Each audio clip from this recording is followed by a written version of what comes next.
Assalamualaikum warahmatullahi wabarakatuh. Perkenalkan, saya Rizky Eswandayani dengan NIM 401190171 dari kelas Ekonomi Syariah F. Di sini saya akan menjelaskan tentang risiko operasional yang dalam hal ini untuk memenuhi salah satu tugas mata kuliah manajemen risiko yang diampu oleh Ibu Amila. Baik, langsung saja simak penjelasan berikut ini. Definisi risiko operasional. Risiko operasional merupakan risiko yang umumnya bersumber dari masalah internal perusahaan, di mana risiko ini terjadi disebabkan oleh lemahnya sistem kontrol manajemen atau manajemen control system yang dilakukan oleh pihak internal perusahaan. Dalam hal ini, Basel Committee on Banking Supervision atau lembaga yang mengatur perbankan internasional juga mendefinisikan risiko operasional sebagai risiko kerugian yang disebabkan oleh kegagalan atau ketidakcukupan, tidak memadainya proses internal, manusia, dan sistem atau dari kejadian eksternal. Contohnya, risiko pada komputer karena virus, kerusakan maintenance pabrik, kecelakaan kerja, kesalahan dalam pembukuan, dan sebagainya. Bentuk-bentuk risiko operasional. Ada beberapa faktor yang mampu memberi pengaruh pada terbentuknya operational risk, yaitu pertama, risiko pada komputer atau computer risk, yang kedua, kerusakan maintenance pabrik, yang ketiga, kecelakaan kerja, yang keempat, kesalahan dalam pembukuan secara manual atau manual risk, yang kelima, kesalahan pembelian barang dan tidak ada kesepakatan bahwa barang yang dibeli dapat ditukar kembali. Keenam, pegawai outsourcing. Ketujuh, globalisasi dalam konsep dan produk. Nah, dalam hal ini nanti akan dijelaskan satu persatu dari bentuk-bentuk risiko operasional. Baik, langsung saja. Yang pertama yaitu risiko pada komputer atau computer risk. Risiko pada komputer, pada bidang komputer ini bisa terjadi karena berbagai faktor, seperti faktor masuknya virus yang disebabkan oleh proteksi software yang tidak memadai. Contohnya saja yaitu kasus Y2K yang terjadi di antara perpindahan tahun 1999 ke tahun 2000. Banyak program yang diperkirakan mengalami perubahan seperti program akuntansi, dikarenakan dikit angka di belakang di sini hanya tersedia hingga 99, tidak untuk 00, sehingga banyak terjadi perubahan pada program-program penghitungan termasuk program akuntansi. Selanjutnya, risiko-risiko yang timbul dalam bidang komputer. Ada 3. Yang pertama, terjadinya perubahan data-data komputer karena faktor terserang oleh virus. Yang kedua, komputer adalah teknologi yang selalu mengalami perubahan, terutama program yang ditawarkan. Jadi kita harus selalu update tentang software-software ataupun perangkat-perangkat yang seharusnya terinstal di komputer. Nah, di sini kita perlu personel yang memiliki kualitas IT yang tinggi agar bisa menghindari resiko di kemudian hari.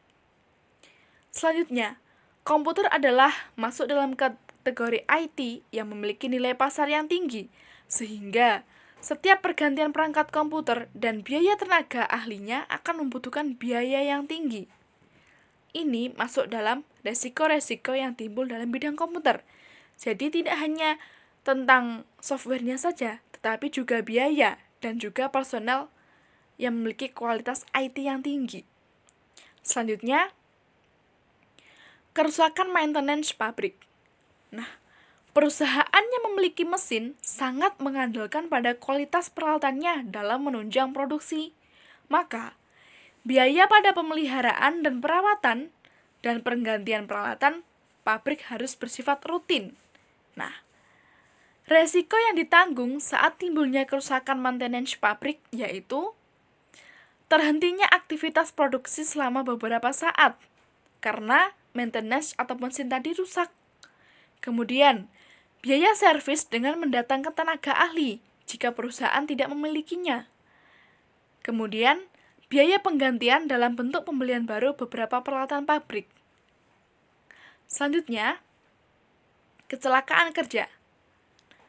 Kecelakaan kerja terjadi pada saat perusahaan tidak menerapkan dan memberlakukan suatu konsep keselamatan dan jaminan bekerja sesuai dengan aturan ataupun standar operasional prosedur dan ketentuan yang berlaku. Nah, bentuk resiko dari kecelakaan kerja ini yang akan dialami oleh perusahaan antara lain yaitu perusahaan harus memperbaiki sistem manajemen kerja yang telah diterapkan karena dianggap tidak efektif sehingga menimbulkan adanya kecelakaan. Yang kedua, bila kecelakaan kerja sering terjadi dan dapat sorotan pers, maka akan berakibat turunnya reputasi perusahaan di mata konsumen dan mitra bisnis sehingga hal ini akan berakibat fatal juga pada perusahaan. Selanjutnya, bila perusahaan tidak menerapkan keselamatan kerja, maka saat mengajukan pinjaman ke perbankan akan mengalami kendala. Seperti itu. Selanjutnya, kesalahan dalam pembukuan secara manual ataupun manual risk. Resiko dalam bidang pembukuan secara manual karena beberapa sebab. Yang pertama, pembukuan secara manual ditulis atau dicatat di kertas akan cepat rusak karena kertas di sini seperti yang kita ketahui mudah terbakar dan juga mudah sobek dan juga mudah terkena air. Yang kedua, jika kesalahan dalam pencatatan secara manual, maka penyelesaian dan pencarian sumber masalah dilakukan secara manual juga dan ini akan menghabiskan waktu yang banyak. Yang ketiga, proses penyusunan pembukuan berlangsung dengan waktu yang lama sehingga pekerjaan tidak efisien dan tidak efektif. Yang keempat, setiap pengiriman informasi harus dilakukan melalui kantor pos atau jasa pengiriman surat, sehingga waktu yang digunakan pun juga cukup lama. Selanjutnya, kesalahan pembelian barang dan tidak ada kesepakatan bahwa barang yang dibeli dapat ditukar kembali. Risiko seperti ini timbul pada saat kesepakatan dalam pembelian barang tidak diikuti dengan perjanjian bahwa barang tersebut bisa ditukar kembali dan berbagai kesepakatan lainnya. Nah, risiko kerugian yang akan ditanggung perusahaan sebagai berikut. Yang pertama, barang yang dibeli tidak laku dijual dan tidak ada perjanjian bisa ditukar, maka perusahaan akan mengalami kerugian. Yang kedua, bila ada barang sisa yang tidak dapat ditukar dengan yang baru, maka memaksa perusahaan menjual dengan harga yang murah, sehingga di sini keuntungan maksimal tidak dapat tercapai. Selanjutnya, perusahaan tidak bisa melakukan penghematan biaya karena kontrak dagang dengan mitra bisnis bersifat tunai dan tidak ada konsep servis purna jual. Seperti itu. Selanjutnya, pegawai outsourcing. Nah, pegawai outsourcing di sini adalah pegawai yang disediakan oleh suatu lembaga penyedia pegawai, di mana perusahaan untuk mempekerjakan dengan kontrak pada perusahaan atau suatu perusahaan melakukan penerimaan pegawai sebagai dan menempatkan pegawai tersebut sebagai pegawai dengan perjanjian outsourcing atau bahasa mudahnya yaitu pegawai kontrak. Nah, di sini ada beberapa alasan perusahaan menerapkan sistem outsourcing, yaitu yang pertama, perusahaan dengan mudah mengganti karyawan setelah habis kontrak. Yang kedua, biaya yang dikeluarkan lebih murah karena tinggal menghubungi lembaga penyalur kerja. Yang ketiga, pegawai outsourcing lebih siap kerja karena sudah dipersiapkan dengan berbagai pelatihan. Selanjutnya yaitu perusahaan hanya bertanggung jawab kepada lembaga penyalur tenaga kerja sesuai dengan kesepakatan ataupun perjanjian.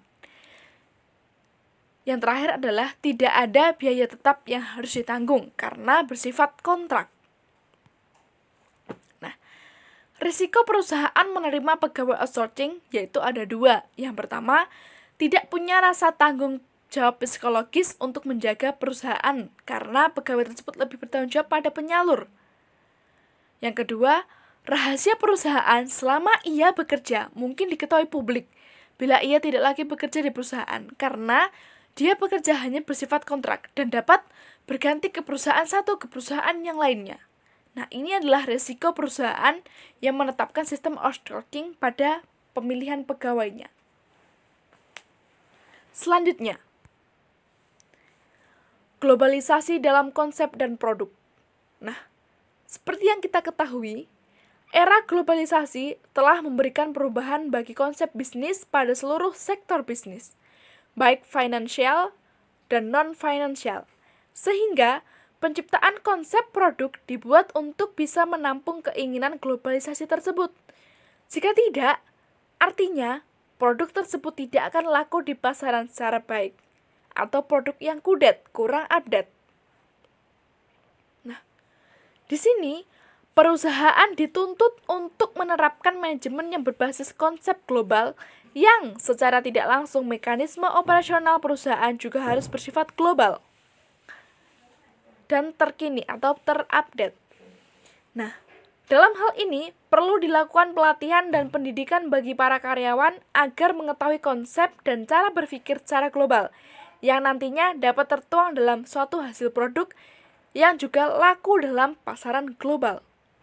Nah, perusahaan juga harus dengan cepat melakukan adaptasi dalam menyesuaikan setiap perubahan sekarang ini dengan kondisi dan realita di perusahaan. Jadi, di sini perusahaan dituntut untuk terus update, terus mengikuti berita-berita terkini tentang bisnis global agar tidak tertinggal dan produk-produk yang dihasilkan pun juga laku di pasaran global. Selanjutnya, pengukuran resiko operasional. Nah, dalam hal ini, Hanafi 2006 menyatakan bahwa mengukur resiko operasional dengan dua klasifikasi, yaitu yang pertama, frekuensi atau probabilitas terjadinya resiko, dan tingkat keseriusan kerugian atau impact dari resiko tersebut. Nah, pengukuran resiko operasional dapat dilakukan dengan menempatkan tingkatan dari setiap bentuk resiko yang terjadi, yaitu semakin tinggi resiko, maka semakin tinggi kemungkinan untuk memperoleh return yang diharapkan atau actual return. Untuk lebih jelasnya akan dijelaskan dalam slide selanjutnya. Yaitu di sini adalah gambar hubungan expected return dan standar deviasi dalam perspektif risiko operasional, di mana ER sama dengan expected return atau keuntungan yang diharapkan, sedangkan O di sini adalah standar deviasi atau simpangan baku. Nah, seperti yang kita lihat, posisi pertama atau kuadran pertama dalam gambar tersebut adalah di mana ER berada di posisi yang tertinggi dan O juga berada di posisi yang tertinggi. Dalam artian, semakin tinggi pengharapan, maka semakin tinggi kemungkinan terjadi risiko. Nah, dengan kata lain, ini bersifat searah atau linear dengan risiko yang diterima. Contohnya, semakin tinggi keuntungan yang kita harapkan, maka semakin tinggi juga risiko yang akan kita hadapi, seperti itu. Kemudian posisi 2 adalah di mana IR pada posisi rendah dan O pada posisi tinggi. Dengan kata lain, di sini tidak searah ataupun non-linear. Posisi ketiga adalah di mana IR berada pada posisi rendah dan O juga berada pada posisi rendah, atau dengan kata lain ER dan O bersifat searah, linear. Kedua-duanya sama dalam posisi yang sangat rendah. Kemudian yang keempat ataupun posisi keempat adalah di mana ER berada pada posisi tinggi dan O berada pada posisi rendah atau tidak linear atau non-linear. Kemudian yang terakhir adalah posisi 5 adalah posisi yang dianggap sebagai titik optimal untuk kondisi ER dan O, di mana di sini keduanya seimbang, seperti itu. Selanjutnya adalah biaya untuk resiko operasional. Nah, untuk mengatasi resiko operasional perusahaan, membuat analisa yang mencakup pertama, menghitung dan memetakan bentuk resiko yang sedang dan akan dihadapi. Yang kedua, menghitung berapa biaya yang harus dialokasikan menyangkut pengolahan resiko. Yang ketiga, memutuskan dari mana sumber dana yang akan dialokasikan untuk mendukung penyelesaian resiko operasional. Jadi, dalam resiko operasional di sini juga dibutuhkan biaya-biaya yang dalam hal ini untuk mengatasi resiko perusahaan tersebut. Nah, selanjutnya yaitu resiko operasional dan modal kerja. Pemahaman resiko operasional berhubungan dengan modal kerja yang dikeluarkan. Di sini, modal kerja atau working capital merupakan dana yang dikeluarkan oleh perusahaan untuk membiayai aktivitas operasional setiap harinya, seperti membeli bahan baku, membayar gaji pegawai upah buruh, membayar listrik, membayar tagihan telepon, biaya kebersihan, dan berbagai pengeluaran lainnya. Oleh karena itu, perlu dilakukan pembuatan pembukuan dengan tujuan dapat dijadikan sebagai laporan pertanggungjawaban pada pimpinan, sebagai pedoman berbagai pihak yang berkepentingan untuk melihat kondisi perusahaan dalam menjalankan aktivitasnya, seperti jika ada mahasiswa yang sedang melakukan praktek, maka hal ini bisa dijadikan untuk penelitian. Dapat dijadikan sebagai alat prediksi dalam memperkirakan berbagai kebutuhan perusahaan untuk jangka panjang. Selanjutnya, sebagai salah satu bahan rekomendasi dalam pengambilan keputusan bagi seorang investor, yang tentunya hal ini sangat berguna untuk perusahaan. Seperti itu. Jadi teman-teman, di sini tadi kita telah membahas berbagai macam pembahasan tentang resiko operasional, yang dalam hal ini bersumber dari buku Manajemen Resiko untuk Bank Perkreditan Rakyat dan Lembaga Keuangan Mikro oleh Ibu Sri Hayati, dan juga Manajemen Resiko oleh Bapak Mamduh M. Hanafi. Di sini adalah daftar pusaka, bisa dilihat di layar. Selanjutnya, video telah berakhir, pembahasan tentang manajemen resiko operasional telah berakhir. Semoga apa yang saya sampaikan tadi bermanfaat dan dapat menambah wawasan kita dan dapat menjadi sumber belajar yang efektif tentunya di masa kuliah online seperti ini, di masa daring seperti ini, di masa pandemi seperti ini. Cukup sekian dari saya. Apabila ada kurang lebihnya, saya mohon maaf yang setulus-tulusnya. Apabila ada salah kata saya berucap, saya mohon maaf. Wallahul muwaffiq ila aqwamit thoriq. Wassalamualaikum warahmatullahi wabarakatuh. Jangan lupa untuk like, subscribe, dan juga komen, dan press the bell. Nantikan video selanjutnya. Terima kasih.